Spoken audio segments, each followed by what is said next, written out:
mutuka kinwanina. Ok, laksani. Faut mi bundela yaya. Ya kozela na maboko mutu pasi. C'est-à-dire, obso ça la l'église c'est la formalité.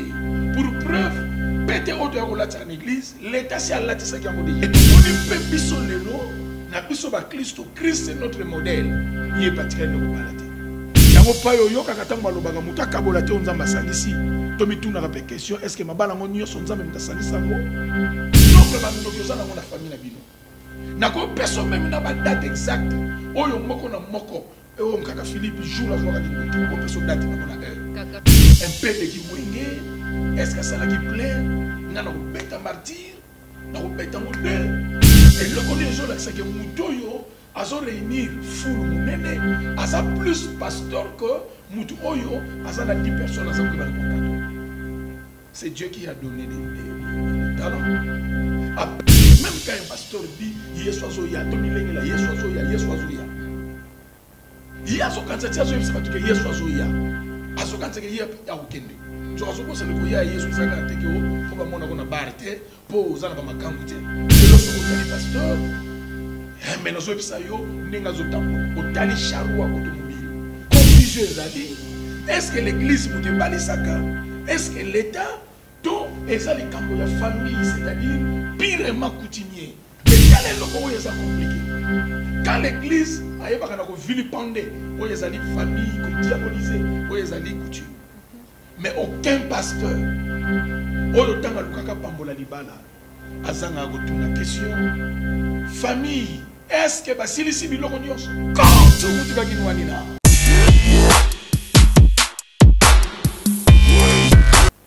Voilà, merci beaucoup mesdames et messieurs, vous qui nous suivez en Sénèque un moment à travers Katassé 13 Télévision, la maison de l'excellence. Topé Sibino Bambote Ebele na kombo Nzambe Tata. Toane sengo yeroye ba ke bozala wana pona biso à chaque fois. Bo sala effort morote dans to kota kana banda kuna bino kabo. Bolamuki na tango bomoni Julia Koti. Bolamuki na tango bomoni Pasteur Roger Koti. Siko ndenge za boye partout bozali na bandaku. Naba bureau, naba train, je sais pas, partout à travers le monde, to pesi bino bambo te belé et puis to lobi ke nzamba lingi bino mingi bo continuer ko kangama na nzambe po yende aza likolo na nyoso mozalisi ya likolo na si. En tout cas mesdames et messieurs, quand ande bo komona biso to yesa bino que émission na biso éco-chrétienne to actualité politique to tant de stars to zarawana po na royambela bino ba invité de marque, ba invité ya modèle na modèle. Donc il paraît qu'il faut tout ça la caca politique. Non, non, non, non, non. Nous sommes obligés à panza sango. Na bandenge nyo surtout s'il faut que kota nango na ndenge ya marambo nzambe to ya kana na marambo nzambe. Et là je dis un grand merci à celui que j'appelle El Conforta na pesio ba mbote ebele depuis la Suisse. Sisi Sidonie et Sengo ya Rosala na yo le rôle moana et puis ba tout nyo surtout to pesi ba mbote ebele. Nde bozomona na yebi que Pasteur Roger aza mutu ya ko présenter té parce que Pasteur Roger ale karapé na ba chaîne ebele d'ailleurs aza pe na chaîne ya YouTube comme on a Pasteur Roger Nditisi. En tout cas le na nazaki vraiment na sengo ya koyambela bino Pasteur Roger pour na robeta masolo oyo peuple de Dieu azara nango besoin. Bonjour monsieur Nzambe. Bonjour. Bonne santé. Oui Nzambe azobatela biso. Ngade ana sali présentation na ngati. Oui. Yo paye pisa bandeko Pasteur Roger Zanani, Pasteur Roger Nditi Zanani. Vous êtes docteur, vous êtes prophète parce que ngana c'est limité na Bible pasteur. Vous êtes prophète, vous êtes docteur, vous êtes nani yebisa bon. Oui, nazali pasteur, responsable titulaire principal ndenge bakolinga ya église centre évangélique La Liberté s'arrache. Bayebinga mingi na kombo ya l'homme de compte muntu kakinwanina. Ouais, vraiment. Mokileza ya bilombe. On est mieux servi que par soi-même. C'est ça. Na mokilio soza bolumbu badundio. Donc c'est un peu ça. Merci beaucoup Pasteur Roger. Avant tout, j'aimerais vous connaître à fond, c'est-à-dire toyeba Pasteur Roger abotama wapi, Pasteur Roger atanga wapi. Puis Pasteur Roger azwa qui appelle Yanzambe comment parce que toyebi pe ba histoire ba pasteur msuso yo kanga na zaka na ngai mutamakasi ngana zaka na ngai mutabitumba ngana zaka na nga boye moyibi ndoki mais ti fin de fin nzambe a visiter ngai. Alors pasteur Roger nzambe a visiter ndenge nini mais avant tout ko bosana te to ebana nous pasteur na biso identité na ye aze kolonini auta wapi ba école tout ça. OK, naza Roger Nzitis, naza Kinois bien sûr, na tangi ba classe na ngai na oyezali Njili. Ouais. Ah, donc un véritable Njilois. Na sali maternelle na ngai et pas ya père ba vieux pétole. C'est-à-dire monsieur Mpouloulou. Première primaire na ngai te 6e primaire na sali yango na Sainte-Thérèse et pas ya directeur Makamba Kinzadi. Inspecteur na monsieur Zalaki citoyen Lubaki. Na kena bonsomi kunande pa itokutani na ba ya Gomer ba vieux Katai. Donc c'est comme ça na silisaki humanité na ngakunate ndena me retrouvaki na Kikwit na infra et pas ya oyezali ba frère jésuite ba frère joséphite plutôt unande pa itokwa koyeba na kotanga. Bon, je suis Mukongo de nature, un véritable Moussingombe. Donc je suis marié na madame Ardamou où nous avons salué en passant. Donc c'est un peu ça. Je ne sais pas ce qui n'a appel c'est tablango malam. Appel oui nzambe abenganga ngai na zalaki penza na passé moko louchté. Je pressentais aux zalaki qui mo sali na nzambe nanga de le bas âge. Même na niveau internat nazaki maître cook, c'est-à-dire muto azalaki ko s'occuper na makamba ko dia na gérer aux zalaki secteur wana et déjà babilembo précurseur où ils allaient annoncer déjà que na kozalaka berger na makambo na molimo.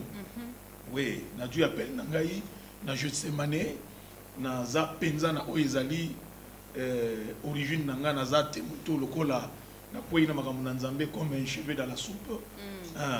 Donc Getsemane, un groupe de prière ya munene oye bimisi basali na nzambe minene. Là je vois Père Nangaï Mirangoma, pasteur Eloge, le pasteur Rishi Makungu, pasteur Jeff, pas nombreux, même le pasteur Bouana. Oui. Surtout, ils ont dû contribuer pour qu'il y ait un. Voilà, merci beaucoup. On avance avec le pasteur Roger. Pasteur Roger, est-ce que pasteur Roger a rappelé une relation pasteur? Est-ce que pasteur Roger solo la bango? Est-ce que pasteur Roger vraiment azarapenza ne tout le monde a convention tout bien appelé pasteur Roger ba séminaire est-ce que en général on aura vraiment bien avoir relation na bango nyonso pour pasteur rebelle pe beaucoup peu ko s'éviter mon ngai ya lobelanga mamnanga na ndenga mabe yebo ete nga lingara ete na linga est-ce que pasteur Roger dans l'ensemble azara bien na bande ko na nyonso tout oui na okamusayo nazana aucun problème particulier na ezali pasteur Morosongolo ba yebi yango malamu mingi naza non conflictuel même na kati na mateya na ngai na toucha jamais o ezali des choses sensibles o ba na ko vexer o ezali mutu moko songolo ikambo etali ko benga na église les lieux comment ko dépendre beaucoup plus na ba humeur ba émotion ya o ezali pasteur. Les pasteurs souvent ne tiennent plus compte na o ezali bandimi que mutuana koza la utile pour na tinetali bandimi azana message oyo ekosunga parce que on se complète muto ya koka ye moko azati batu musupe na ndenge na ye moko soka sepeli na yeti alobi na ko bengisa pasteur Roger. On dirait que affaire ngo etali ye moko pe a sacrifier oyezali milimo à cause ya ba humeur na ye. Mais souvent quand on m'appelle je vais na prestaka pe kutu niveau ya côté dans des églises locales na si na meka un peu ko dépasser yango parce que naza mutu ya télévision. En tout cas okoki ko leka esikati oyo na koko leka inaperçu d'ailleurs yo moni kaka ndenge to koti ya wakanga mbala moko comment est-ce que bonjour ezolandama je suis un vieux routier. En tout cas quand on mutu ka kinwanina OK laksani faut mi bundela yaya ya kozela na maboko mutu pasi ba kangondoki on est mieux servi que par soi-même kitoko pasteur Roger na tuna na motuna oyo dérangeanga pe mingi lelo ba pasteur ebele ba koti na politique toza masolo na biso to solo la mais to beta no masolo pe ya mboka parce que politique ato kimi yango rolanda yo tina ndako na yo mais quand on ko episa biso pesa biso na idée na yo omona yango ndenge nini tant ba pasteur omona ba pasteur ba se focaliser trop na marambu ya politique ba msupe ba sa ba membre tozo critiquer te mais tozo lukaka to yeba ezara nini en fait bon moni eloko wana y a manger à boire. Tu as un problème très sérieux, il y a une compréhension, il y a la Bible. Bible, il y a Tobo Sanate, on ne peut pas se voiler la face. Et ça, il y a même les bisons qui sont maintenant, la Bible, approche où il y a bisoto sali la Bible, et bima où il y a une approche biaisée. Pour preuve, dans le lobby thématique, il y a surtout la Bible. Point doctrinal, il y a surtout la Bible. Et ça a l'objet de la polémique. Okay. On ne s'est jamais mis d'accord sur un point. Même quand tu as l'existence ensemble. Et ça n'a pas pratiquant, que non, Dieu n'existe pas. C'est l'homme qui a créé Dieu. C'est ça. Hôtel comme baptême, il faut cosiner la maille, il faut boire la maille. Donc il y a des problèmes. Mais Tobo Sanati, l'église oyo memaga Biblia, bato bayaga na yango. Soko tali ogomona que les dessous des cartes, et ça beaucoup plus la politique. C'est la politique. Et nenge balaksi la biso Bible, on a bien voulu irresponsabiliser oyezalaki mondimi. Ko sala netike makamba politique etali bisote. Et pas ito tomber na piège yamwana. C'est ça. Mais ça n'a pas de la Bible bika simplement parce que yebisaki oyezalaki yesu que non il est patriote, il aime notre nation. Au moni pasteur c'est un citoyen. Vous comprenez? Azali likambetali mboka ezako yeba nako concerné. Et d'ailleurs l'église ezali parlement ya Nzambe sur la terre. Vous comprenez? Ecclésia Batiami hors d'eux, c'est pour légiférer. Qu'on puisse en dire oyezali mobeko. Osomona. Ozui oyezali loi. Oyeza kosala droit ya mboka, neti ya biso le droit congolais. Ba se référer na oyezali coutume, ba se référer na oyezali Biblia. Oso comprendre. Ne ba source ya inspiration, parmi les sources d'inspiration, ndezayam. Mais biso siko ba l'acception neti ke makamba politique etali bisote. Or, Yesu ayaki politique s'occupe na ye. Vous comprenez? Yesu ayaki comme étant citoyen, à s'enrôler, à se faisant enregistrer dans l'état civil. Vous comprenez? Donc, sauf que, motonanzambe tango azokota na quatre makambetali politique, il faut ayeba et lokoni na yego sala. Les épées ba chrétiens. Azali lumière parmi oyezali les ténèbres oyezolinga. Maté peuple, peuple. Un peuple mouton n'a gendre que des dirigeants loups. Tant que pasteur aïe, et zapo aïe, parce que le christianisme, ce n'est pas une religion, c'est un mouvement de libération. L'église, c'est la partenaire à l'État. Quand l'église se met musika et tiki l'État, on ira jusqu'à voter des lois où il y a les églises. Tout le monde dit homosexualité. Comme est-ce qu'on autorise presque partout les mariages aux Ezali Amibali? Dans l'église, c'est comme il faut bénir Yango. Donc, ce qui est dans l'église, c'est au Sibir. Donc, c'est un peu ça. Nzamba Kela Moutou en tant que gouverneur ya terre. Moutou Nyo surtout à Kela Mabungo en tant que gouverneur ya terre. C'est-à-dire, Dieu attend de nous quelque chose. Même Natine Tali politique oyo et ça koye bana ko gérer. Papa Rojoebi qui va fidèle et belé peso décourager bango abindeni ba pasteur fallait batika rabater rabso na ba église. Ndeni bango su ba kotima msu ya ba politique kona to yebi ke politique eza mamba lokuta ba lo ba vérité te. Ndeni ba pasteur ba kotina kati.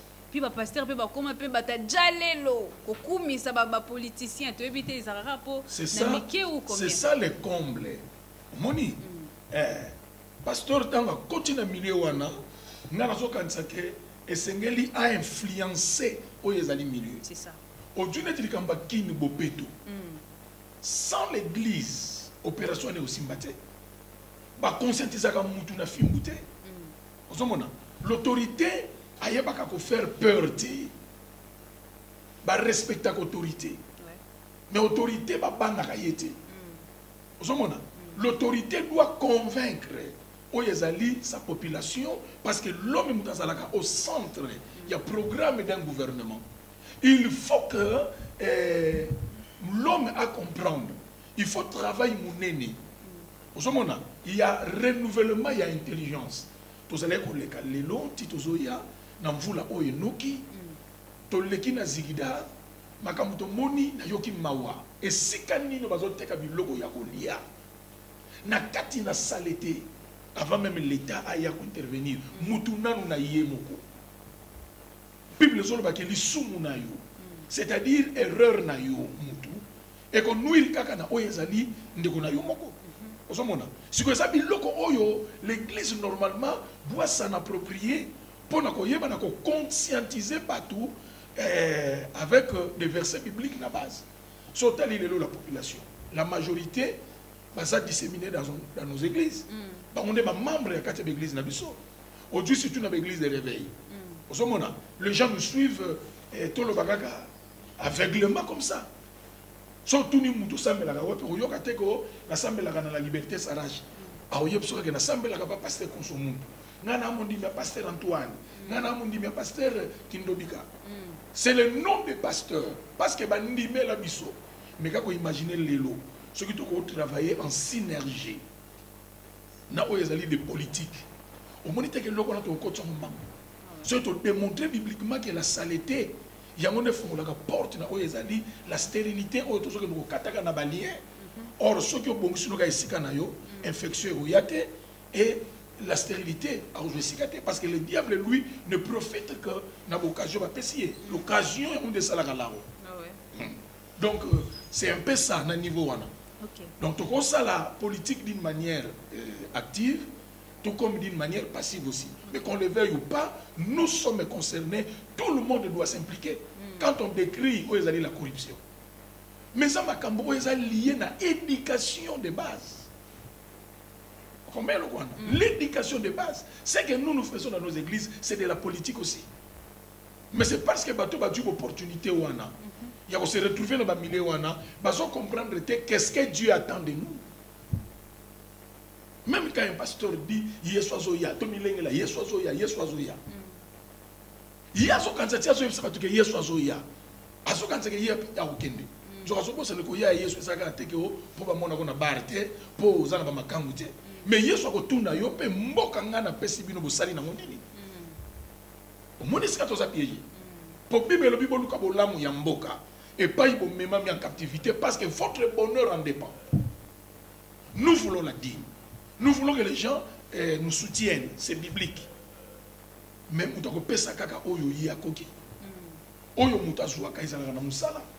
Mais tant on a musala tout le monde lelo, la sous-traitance na kati mboka na biso eza exploitation ya l'homme par l'homme. Tout le monde m'a expatrié bazo sala. Il faut hausser les tons. Vous comprenez?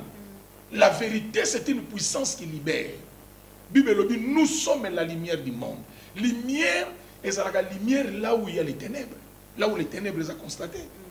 Mais ceux qui sont toujours qui on est tous emballés dans les mêmes culs de sac. C'est ça. Merci beaucoup en tout cas. Bande konasi reçu vraiment réponse na ba question. Peut-être bino pe na banda ko bomi tout nanaka. Zarani papa a expliqué biso malamu que politique eza mabete sope basali ya nzambe bakoti yango me ko salela yango sko na ndenge ya malamu nde wana ndeza malamu. Mais pasteur pona ko se relaxer moi mukie parce que ngala mona ngo eza façon ko se relaxer. Bino ba pasteur bolingi mabonza mingi bolingi ba prophétie mingi ba prophétie on peut komara ya lokuta ebele na 2019 aba ebise bango ba obala décembre déjà yango ba obala karaté parce que to sani to ndi masu ba prophétie na binoté so to ndi masu te boloba ke bana nzambe ba komi ben crédit o to eza po bino nde ba prophétie na bino eza ba prophétie moko boye ezo kende ka en l'air. Bon, eloko moi participer ya mawa eza que makambo na nzambe na surtout na mboka na biso Congo ça laisse à désirer. Pourquoi? Parce que on dirait et comme on est qui ndoki moko boye oyo batu bazwa na kimukolo batu bazo sambela bazo comprendre te pourquoi ba sambela il y a des problèmes au moni yemoko kolo église à lobby aller et fait de toutes les nations mes disciples azo soit église lokola école il faut mutu ayako yekola. L'église est esika oyo mutu azo ko enseignement oyo ko bana ko sala yi omoni développement ya mboka et dépendaka na spiritualité na ye pena enseignement oyo mutu azo ko bana ko zwa lelo biso on se contente beaucoup plus na ba plein. Il est grand pasteur, c'est celui oyo aza na batu belé. Et le connu c'est que Moutoyo a réunir foule mounene, a plus pasteur que Moutoyo a 10 personnes à encadrer. C'est Dieu qui a donné des talents. A passer na Moutou, c'est nos capacités. Ma minimiser Moutou, à chacun grâce est donnée. Il faut pas y à répartir les animaux comme ça. Les soucis wana nazala na bato belé. Yango nde mutu ememi ba dérapage oyo nyonso. Un peu de kiwenge, est-ce que ça la qui plaît? Na na beta martyr, na beta ngo deux. Vous comprenez? Tozo mona biloko wana nyonso tu ya mokili côté libiso na kati lelo ya ki pasteur. Oyo ka makela o tia pamba l'église na ye a même pas na bato. L'objectif oyo to ko yeba ko sa signer tito sale la nzambe to sito bimaki yango na libanda. Lelo sokotali pasteur mais nazo bisa yo ninga zo tambola otali charroi automobile otali oyezali suite ya ba jipo ezo landa pasteur na sima ma garde du corps ma kambukili kili quand il arrive quelque part faut vous sentir que mutu moko aye c'est qui? C'est un homme de Dieu. Quelque part on se pose trop de questions. Makambo ngwa nzambe et combien l'oni. C'est des histoires qu'on a eu à copier ailleurs. Or batongo ya libande pai oto soki no copier makambo pona bango makambo ya ko sambela ba benga kango business, c'est-à-dire c'est une affaire a ko tia ba moyen na yanje o yesengi na ya récupérer pour récupérer ngo a ko salela o yezali tous les moyens notamment ba fausse prophétie de faux miracles pourvu que abenga batu non pas dans les soucis ya ko kotsa bango na bokonza likolo mais c'est pour à se faire o yezali des moyens. Parce que quand on a battu belé, il y a un problème. Mais maman a dit Kambo, qu'est-ce qu'elle a fait de tous ces gens-là? Au Congo, il y a 80 000 membres. Au Zosala na Bangoni. Quel est l'apport? Il y a Batouana. Na Oyotine Itali développement Yamboka. Vous savez le quoi? Si quand il y a une prophétie, tant que de tous zonga, na dédouané Oyezali, faux prophète, faux pasteur. Mais le vrai problème, c'est bandimi. Surtout, bino bana basi, batu baby si basali anza. Tumba non bisuma mke pasi. Uzomona. Et loko na mona ka wana ko comprendre ngoti. Bo kama pena mutu professeur ya université. Azondima ambasaka na ngote. Kagame ayebaka na ko kanga oza ki d'église. Je n'encourage pas na nyonso. Mais quelque part j'ai tiré une leçon. Bible prenez ce qui est bon et rejetez ce qui est mauvais. Na prise ya décision na ye alukaka ko justifier yango alobi ami ya mutu basaka na ngote. Il n'était pas d'accord comment on a aventure makapitali l'église. Mais le lobby soa c'est théâtre. Ozomona makambo ngozo kende bongo zala un pasteur oyo linga olaksa bandiminzela ozana batebelete. Mais ça l'a aventurier. Au monde, on a plein. Eh bien, ça Naka les gens se plaignent. Na linga kutu yoka moté. Na linga ko pour ce balo baki na yeke ko kende kuna te. Muta ko kanza netike bozo wela bandimi. Mais eloko e cœur akanga tant baloba ke non ba pasteur baza ba aventurier ba pasteur. Na ba oyo nyonso tu ba ko meka ko salela nzambe correctement. Ba ngo nyonso tu na kati ya oyezali sac moko. Or ce qui n'est pas bon. Ozomona. Prophétie ya nini ba opesa yo. Bible est claire, nous prophétisons. Et puis prophétie en fonction à ma bonza, en fonction à dîme. Si vous voyez na mukie, aux prophéties à mukie. Voir même beaucoup comment on te katina ba mai, oh mai, oh soro melia ngo robika, na ba ji, na ba papier mouchoir, tout ça se vend à l'église. Bon, au moni histoire ngo est un peu compliqué. Est un peu compliqué. Au moni est un mutu moko beta ye fimbu likolo ya chapelet. Pour aller bagana été. Comprenez te. Nzokande et loko wana basala kango na église ezalaki moyen ya ko créer o ezali ba source ya production. Hein? Ya financement. Raison oyo basala ki makambo wana ngwana pour que kota mbongo na kati na église. Au moni makambo osambela oyo.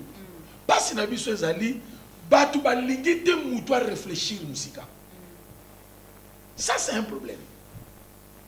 Bible nous a montré ça na batu batia bango na batono, basuda bango, po baluka ba mona clair. Ce qui ont meki kaka. Ah! Kaba ndeko no ba otelemela yo, apengui, asali boy, azomsi boy. Mais yeso atika biso na kati na oyo ezali ba suspense. Yoke loko oyo ya luba. Bana ya siècle oyo bazama yele koleka bana ya lumière. Explica biso tenkola ngalo bani. Mille alinga ko yeba na ko expliquer. Si ko eloko wana tellement ba to comprendre ngo mingi te. To ye ko kota na makambu na nzambe ngulu ngulu. Surtout makambe tali l'église de réveil. Mutako la mwana tongo na ndenge na ye. A reçoit peu mikanda sans toutefois ba yeba quel est le message aux anamo. Ata sangisi ba to po bonga kundima na bango. Tout est à tolérer. Tout est à tolérer. Et l'eau que ça na wana yangwana. Mutu bino komona ke mutoyo yete. Et ça na batu musoko mona mwasi na ye muta zotambwisa ye ba église. Lelo basa awa, lobi basa awa, lobi basa kuna, lobi basa kuna. Prophétie ko bima na ko yebisa yo. Nombre bando ko na mona famille na bino. Na ko personne même na ba date exacte. Oyo moko na moko. Et Kaka Philippe jour à jour à Lindoki. Na ko pesa date na mona heure. Kaka Philippe. Na ko pesa yo date ya tata mosi Luzadi jour à jour ka oyezali quoi ça Kindoki na ye. Mais au changer na nini? Na rien. Na rien. Parce que nous prophétisons en partie. To yebi nyoso touté. C'est que moi je sais nzamba lobi invoque-moi. Je te répondrai et je t'annoncerai des choses cachées. Mutu yo ko bundo ye ba soki ndani alokaka yo. Oyebe tata mi ya papa na bino. Bongo nzambe oya salaki ke obimela na nzela tata na bino. Ayeba ka tata na ete. C'est ça le problème. Ah voilà. Voilà. To komo okende pena na kata sujet na biso. Papa tolingi penza au prêcher biso toujours pena mateya. Hein bandeko batala biso na kata C13 télévision bateya maintenant lelo. Problème ba couple eza eloko ezo déranger monde entier mokili mobimba. Na bandeko ba en Afrique, na bandeko baza soki na Madagascar, partout. Ba couple ezo zala na ba problème ebele, ba mariage ou melara lisusu te entre autres. Côté msusu mona ba na problème tam msusu en fait oya luka oya lingara muninga comprendre ye alinga te ba comme donc ye lingi ba comprendre ye mais alingo comprendre muninga te ba couple lelo eza na ba problème ebele puis bazo bala te ba obala pona nini ba ebi d'abord te c'est quoi les mariages mais quand on peut expliquer biso parce que eza ba ka oyo tozo kuta nango omona mutakenda ki libala akenda ki nanda kwa libala 2 ans azongi 3 ans mobala komi boye eza eloko oyo pe ezo boma pe jeunesse na biso ezo contribuer te mekano ko yebisa biso phénomène wana eza nini wana pe sko ezitoloba eza batu bango bongo nde bazo yeba ko se conduire te. Bon, au moni le mariage en soi n'a jamais été facile. Le couple modèle na Biblia ya nani? Ya Adam na Eva. Non. Libala ya nani? Ya Abraham na Sarah? Non. Libala nini oyo tokozwa modèle nango? Ya Jacob na basi na yemi balé Léa na Rachel? Libala nini? Et to moni pe biso lelo na biso ba Christ, Christ est notre modèle. Yé patikali ko balate. Lisolo ya libala obokolo bakeno to fouiller na Bible. Et ça la biso comme ligne à conduite, comme code ya bonne conduite. Au mona kezati. Même Paul Tiazoloba a pesé kako ezali ba grande ligne. Le mariage attend ce qui est en akatia volonté dans Nzambé. Le mariage n'a jamais été facile. Il y a même les deux deviendront. C'est-à-dire avec le temps. Et pendant tout ce temps, c'est du choc des idées que jaillit la lumière. C'est-à-dire pendant que vous faites votre marche là, et ça facilité. Problème, il y a ma casse quand les prémices sont mauvaises, les conclusions seront forcément fausses. Quand on rate le départ, qu'on s'attendrait que beaucoup finir course na bino malam. Attends, vous savez 20 ans. Qui veut aller loin doit ménager sa monture. Problème, il y a mon nene tozana ngo lelo. Nani oyo lelo akoki qu'on revendique. Oyezali est droit ya libala. Na famille, na l'état, na église. Likambo etali libala eza apanage ya banani. Banani batu babali saka. Et pas une problème evandi yango. Confusion ezali. Est-ce que l'église moute bali saka? Est-ce que l'état tout est les cambo ya famille, c'est-à-dire pirement coutumier les mariages. Coutume azana makambo na ye nenga memela makambo taki libala. Mais avec évangile tangoye et bomi makambo wana et la kisina batu que coutume ezama be diaboliser coutume. L'église est s'accaparer na oyezali mariage. Batu yozo balisa oyebi bangote. Origine na bango oyebite, destiné na bango oyebite, yo moni bango ba yé l'église entre temps ba wuti quelque part. Mais tel est le cas est compliqué. Quand l'église a yeba kana ko vilipender, oyezali famille ko diaboliser, oyezali coutume. Mais aucun pasteur oyo tanga lukaka pambola libala azanga go tuna question famille est-ce que basilisi biloko nyonso biloko ba otuna wana est-ce que ba pesi vunga dia peki mbele dia mpata est-ce que ba pesi kolema likasu ba pesi yango nyama ya makila soit sosoto ntaba est-ce que ba pesi mais tant que pasteur a tuna question oui parce que tuna nini est-ce que à respecter coutume famille muteko lobake no côté coutume c'est bon lokola biso na coutume tondimi ndeto pesi nzela na l'état na oyezali église bokangisa oyezali libala.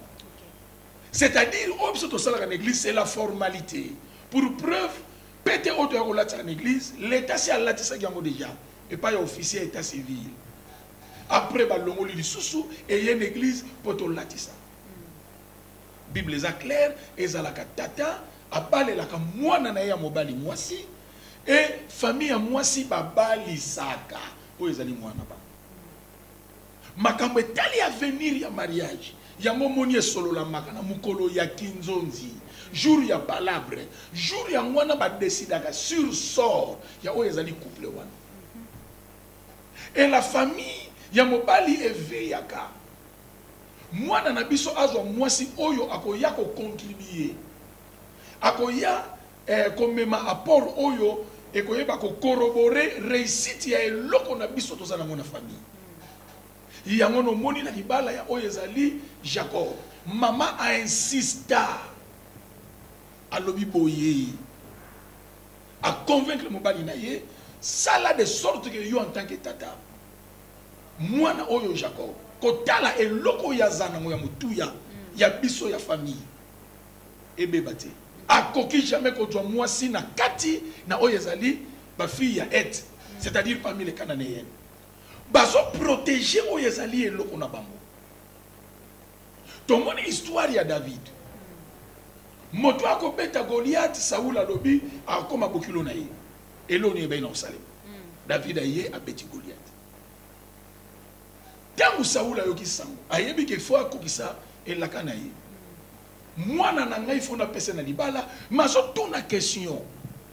David yango aza mwana ya nani? Alinga yeba origine. Parce qu'au fait il y a des mariages à contre nature. Où ils ont créé Mindondolelo. David a dit où ils ont dit Mika. Batika la kobotate. Batika la kobotate. Raison où yomona ka infidélité mususu si mutake botali banda. Pendant nini ba botate. David azana lignée ya bokonzi. Vous comprenez? Descendant ya Juda. Koko na banga loba nzete ya bokonzi ekotika la jamais ko longwa na oyo ezali lignée na bino. Makila na bango za ya bokonzi. Mwasi akeko bala balakela oyo ezali lignée na bango bakotika la lisusu ko jwa bokonzi te. Na eloko Saoul salaka.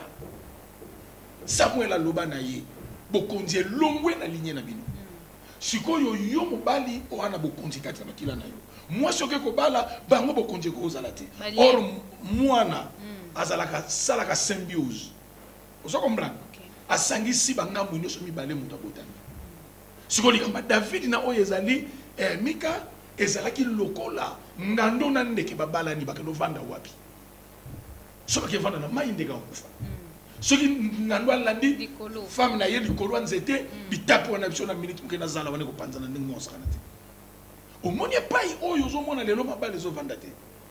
Biso to mona kaka na moni sœur na sepeli ne bien sœur alobaka bien nini boy. To se limiter quelque part. Or à vrai dire dans l'homme c'est l'esprit. Ozo que no kota wapi. Ozo mona lokwana.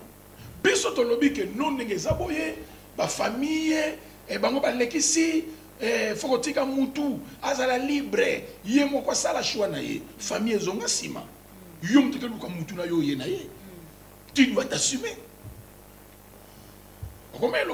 Tu dois t'assumer. Mariage est facilité. Le lot parce que mon sexe comme on a joué. Vous avez un logo au salaté. Allez.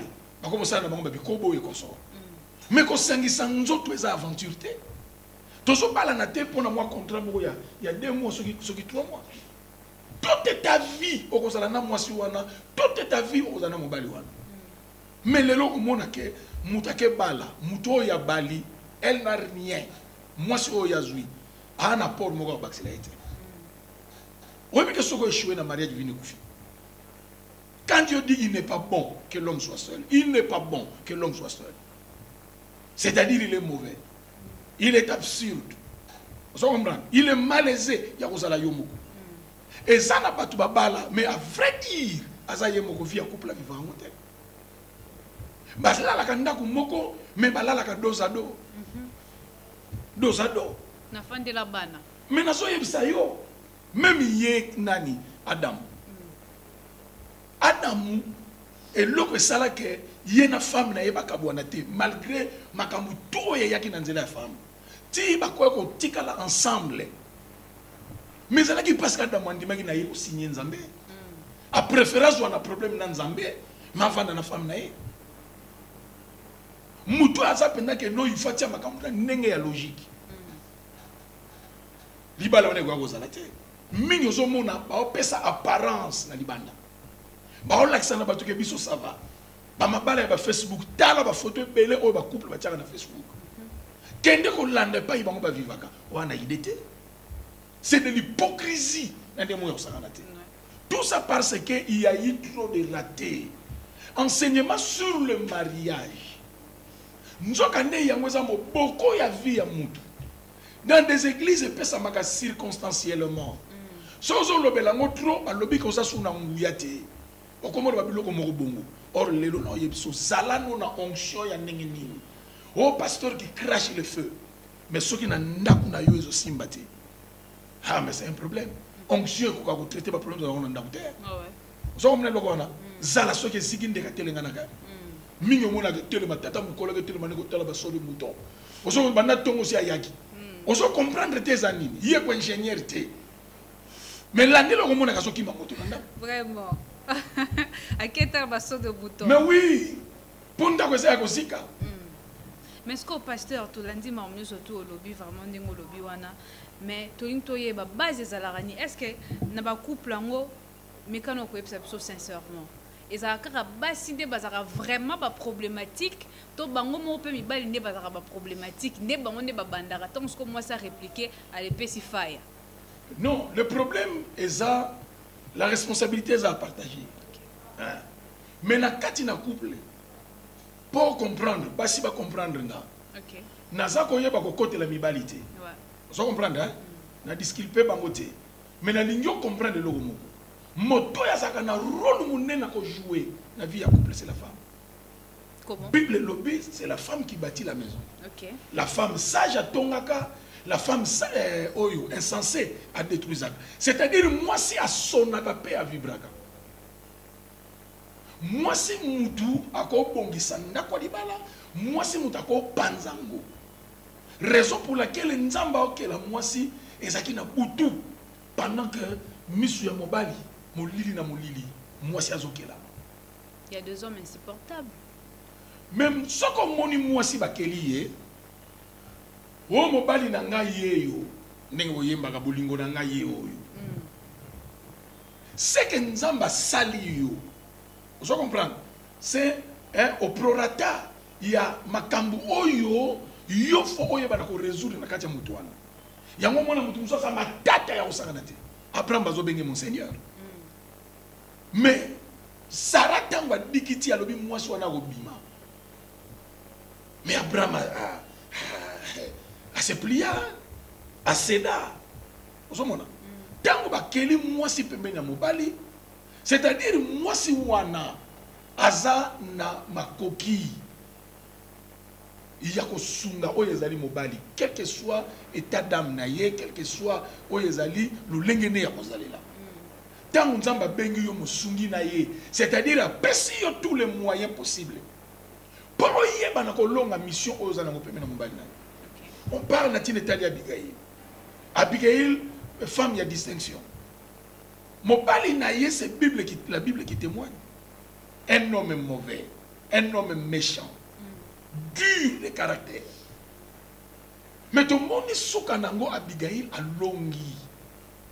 Nzambe a élevé na katia libala wana a couronné kaka na katia ndako wana. Vous savez pourquoi? C'est parce que Abigail a été s'approprier na ba défaut ya mobali naïe.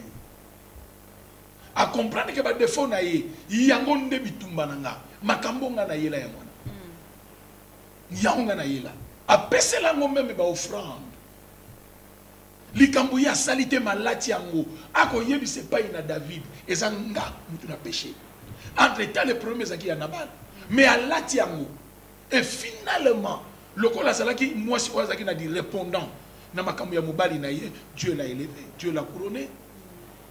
Conseil nous repose en bandeko ba Olanda biso libanda ya mboka surtout au ba mariage comme moindre rupture boye to monyo ba publier na ba réseaux sociaux et ça peut ata awa moindre likambu boye msimbi ya mavinga obi ke kutungane na zabo e papa lo bala like na ndaku te Bob sakadi ko bi kutungane na zabo pasteur Roger donc conseil nous repose ça na matière wana ba Juliette mama bala ya libanda ozolega na kati ya diaspora na biso eloko mwa pasi eza babiloko moko circonstanciel occasionnel mutu kota wuti oyebite moi si soka oto okufila mobali basila na bien te na belle famille yo moni ye kaka na Afrique du Sud moni ye na poto yo sepela pe moi si basokola epete oui tozoya yo moni kaka bongo bali nzoka ndaza na makambo ezolanda ye yo komona kaka mobali moyebite mobali wana makambo boni eza sima na ye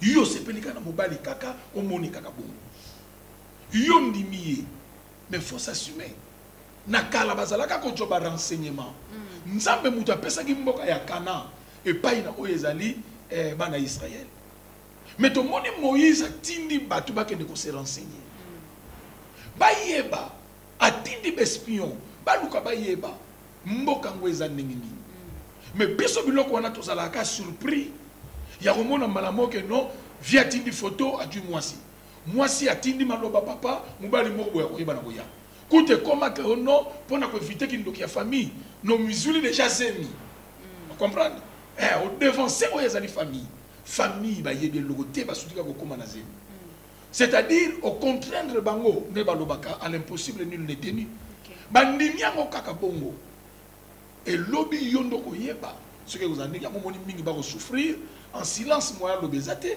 pour se comprendre que ba peki sakaye et ça la yema comme taluka ko ezali nzela na yi o yaso mona lelo ayeba na kondima ko et lo comme ça son nyoko la psezani ba copia ka culture te zomona na peuple culture na ye bande ko ba kepoto ba bosani c'est ça vous comprenez que bazana ba ngaka nzete na kati ebale ba ko tikala jamais ko komangando culture eza culture ozomona okoki ko bungisa origine na yo te sala nyoso ko yeba na ko sala o bungisa ngote yango bango mota ba pesa ka mukanda ba préciser ka bien azali à se naturaliser ozomona aza belge d'origine congolaise source des sources or biso culture na biso eza ndenge oyo poto ezo memela te mibali ba bosani basi ba bosani et voilà aujourd'hui vie ekofi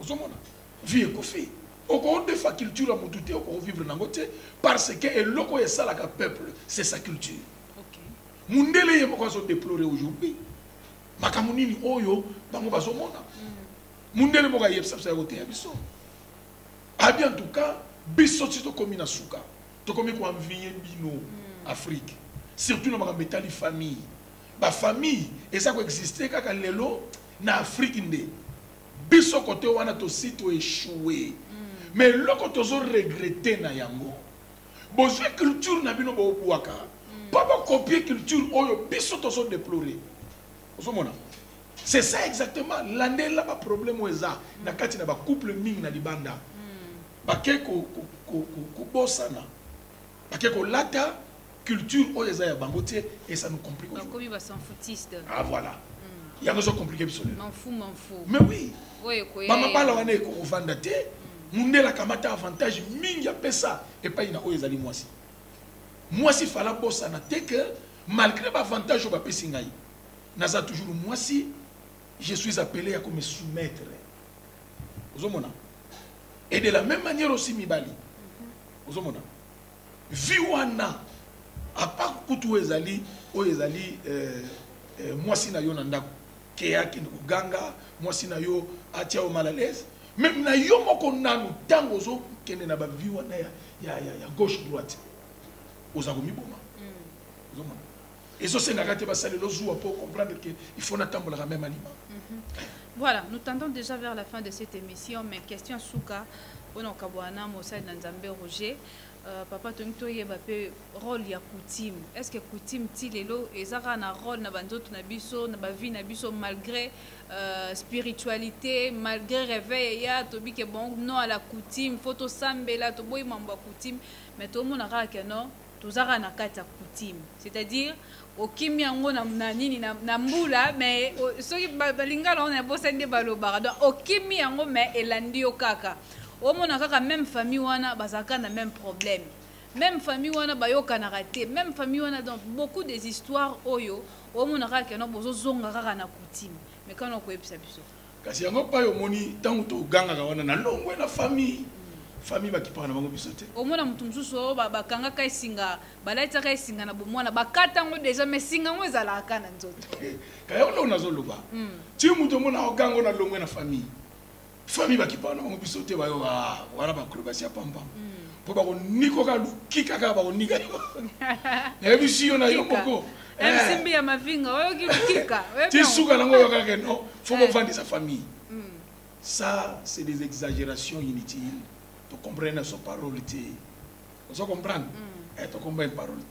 Jésus-Christ est venu à sa ministère na quatre familles.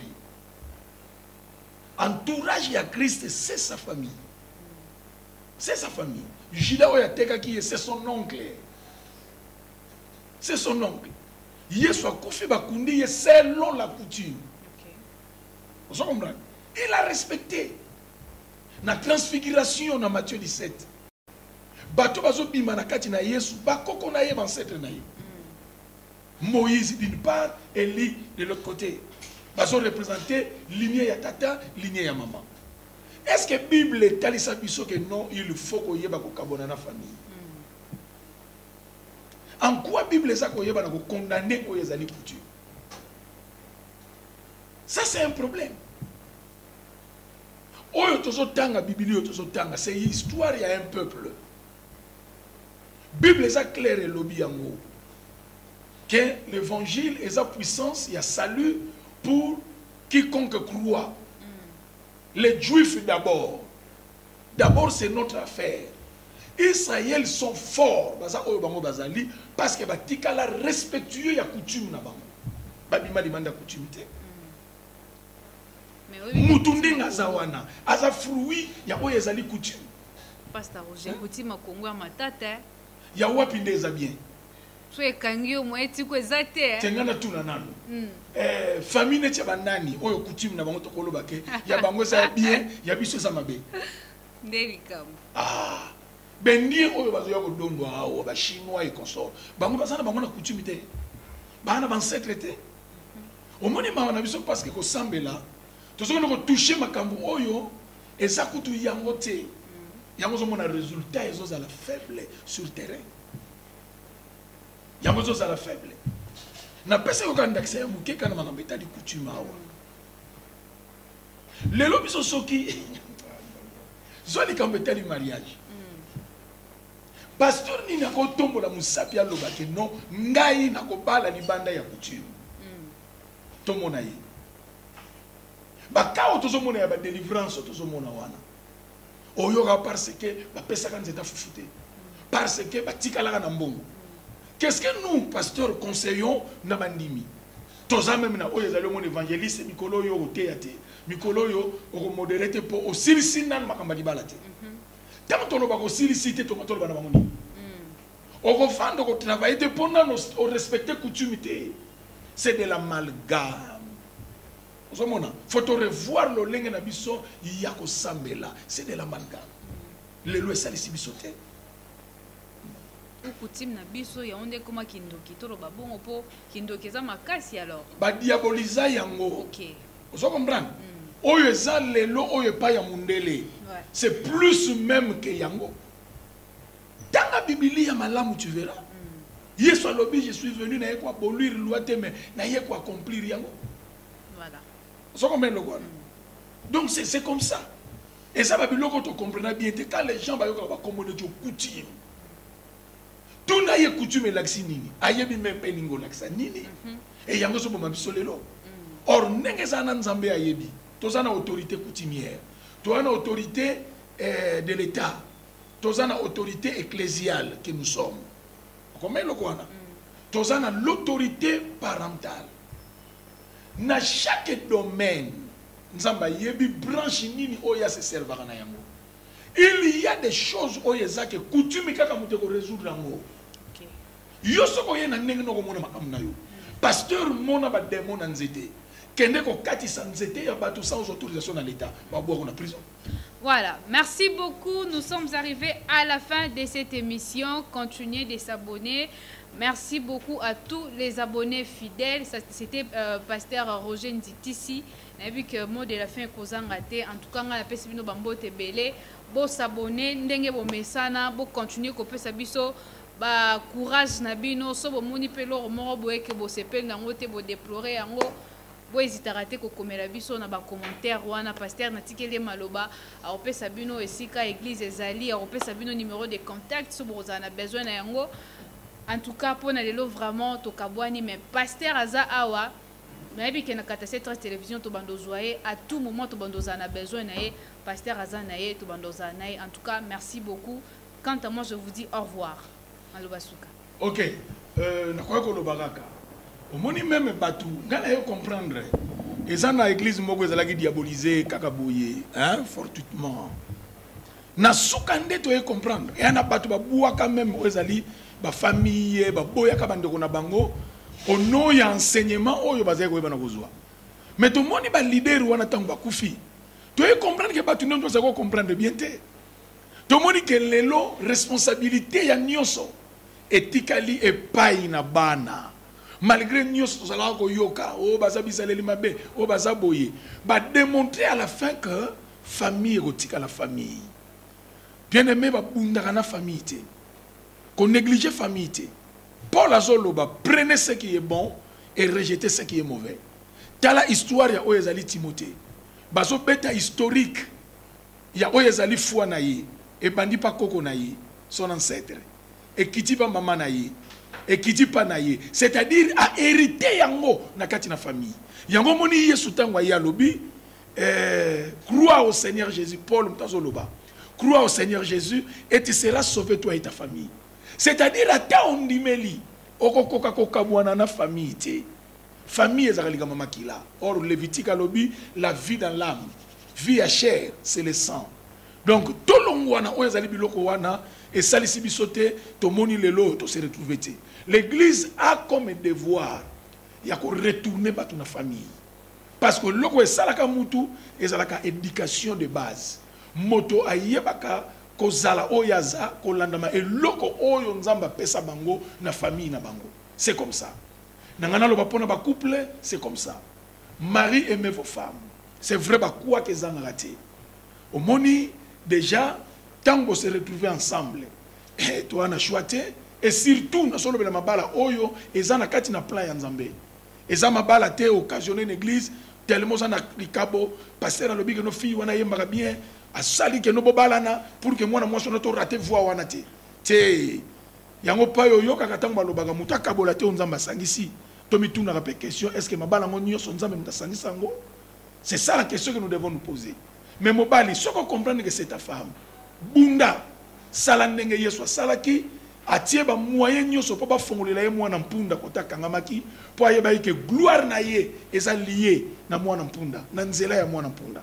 De la même manière aussi moi si yeba ke mission yo ye la pemela mobali na yo ezali kotia ye esika oyo yozo linga yazala c'est ça oyo ezali mission nzamba ko bana ko pesa na yo na pesi merci mingi na balandi nyonso je sais que prochainement tous allez sous pour d'autres numéros to mona ba réaction na bino ndenge nini to ko sala poto ko bana ko répondre nzambe na lola mona bino je ne sais pas si je vais passer mon numéro de contact c'est le 00243 429 429 40 922 429 429 40 922 allez compte mutuka kinwanina